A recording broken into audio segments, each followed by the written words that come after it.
Dansk Folkeparti. Dansk Folkeparti blev stiftet i 1995 af blandt andet Pia Kjærsgaard.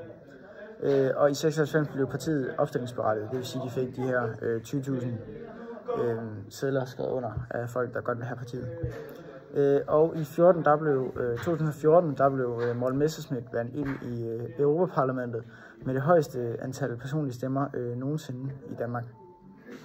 Ja, og i 2015 havde de deres bedste valg, hvor de fik 37 mandater ind i Folketinget og 21,1% af stemmerne.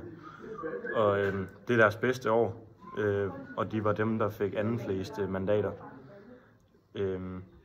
Ja, og så i 22 der blev Morten Messerschmidt så valgt som formand for DF, Dansk Folkeparti. Så ja. Dansk Folkeparti vil gerne have stoppet indvandringen til Danmark.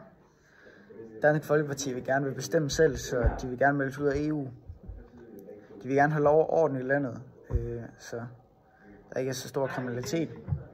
De vil gerne have god velfærd, især blandt ældre, og så går de meget op i en god kernefamilie i Danmark. Dansk Folkeparti ønsker at være et foregangsland for klimaet, og ja, de ønsker, at vi skal passe på vores land, for at de næste generationer, de har noget at bygge videre på, og, ja, og så går de meget ind for den grønne omstilling. Så det er også meget vigtigt.